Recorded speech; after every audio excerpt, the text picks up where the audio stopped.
ngomong ke dia loh, ini sungguh akan terjadi dan waktunya tidak lama lagi. Dia lihat pada waktu pengangkatan, ternyata tidak semua orang Kristen itu diangkat. Banyak hamba Tuhan ditinggal. Ditinggal bisa dua macam. Satu, karena Anda bertugas mendampingi orang-orang percaya. Dan kebanyakan yang seperti ini diberi tubuh baru sama Tuhan. Tapi yang paling mengerikan, kalau engkau ditinggal, karena engkau sebetulnya ada sesuatu yang membuat surga tidak bisa terima, saudara. Dia cerita, satu hari dia dibawa Tuhan ke surga. Begitu mau deket surga, ada seperti kaca yang bening dan transparan, yang dia nggak bisa lihat.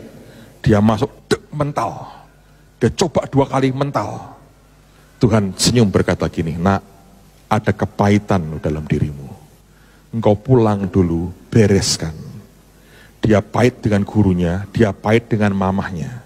Sebab 2 orang ini menurut dia nggak bisa ngerti apa yang dia alami. Gurunya berkata, dasar males sekolah, pura-pura penglihatan, diangkat rohnya, omong kosong itu, setiap hari dimaki gurunya. Dia berkata, aku ini sampai sakit, lihat neraka, lihat orang disiksa, lihat zaman antikris, orang ngalami kayak begitu, dia anggap aku ini gila, dan aku ini pura-pura. Mamahnya juga ketakutan. Wajar kan seorang ibu ketakutan. Buat dia bilang, kamu kok nggak bisa ngerti aku? Masa aku berbohong? Dan banyak hal lah. Kemudian dia bereskan dengan orang tuanya.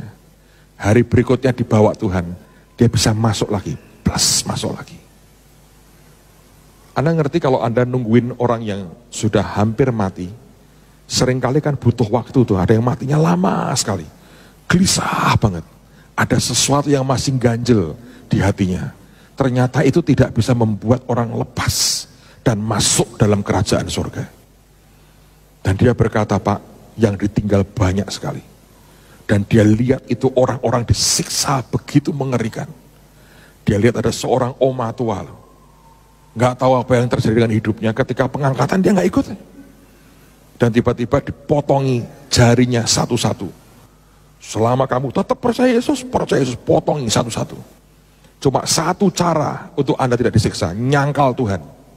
Tapi kita mengerti ujungnya masuk neraka. Itu orang dibawakan mesin kayak blender besar. Manusia dimasukkan ke situ. Dan iblis tertawa ngakak berkata, sekarang kamu tahu. Kalau Anda baca di Alkitab tuh ya, sampai Alkitab berkata kalau tidak dipersingkat waktunya, tidak ada yang akan selamat. Tidak ada yang bisa bertahan.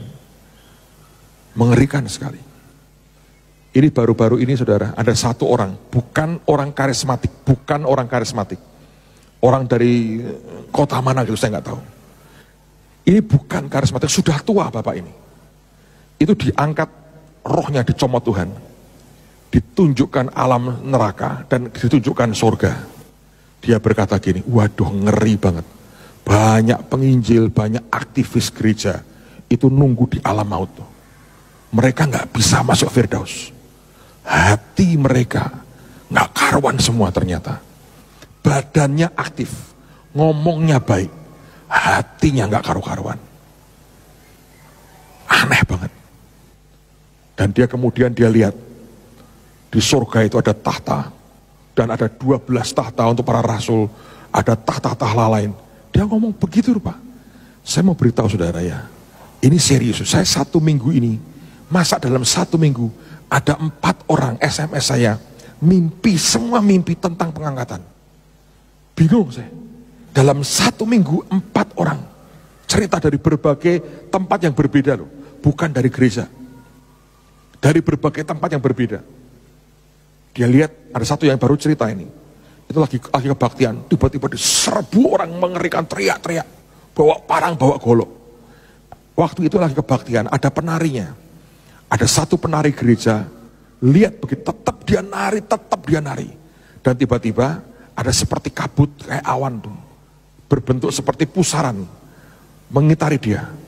Terus terangkat naik, saudara. Naik. Sebagian ikut dibawa. Sebagian besar tertinggal. Teriak-teriak, Tuhan. Tulit, saudara. Tidak ada keputusan yang sekali itu berubah ternyata. Sudah diputuskan, yang dibawa, yang ditinggal. Dan mereka yang tertinggal, satu hari harus bayar dengan nyawanya. Saya bilang ada urgensi begitu besar untuk setiap kita. Mari bereskan hatimu, saudara. Engkau tidak akan pernah bisa seperti hamba yang punya talenta cuma satu. Yang berkata, aku kuburkan talenta ini karena aku punya pembenaran. Engkau Tuhan yang kejam. Engkau Tuhan yang begini. Makanya aku punya pembenaran mengubur akan talentaku. Tuhan berkata, kamu hamba yang malas dan kamu hamba yang jahat.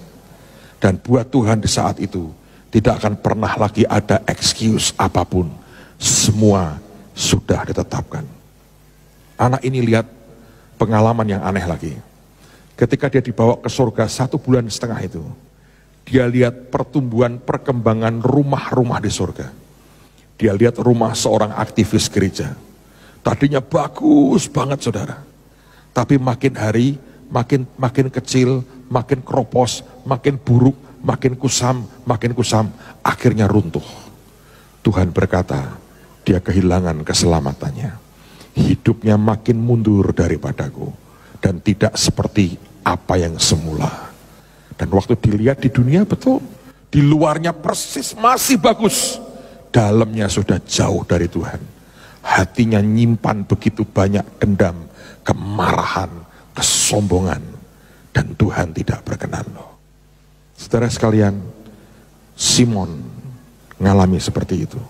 Alkitab berkata dia orang yang percaya, dia orang yang dibaptis, dia ikut akan Filipus, dan dia takjub dengan pekerjaan Tuhan.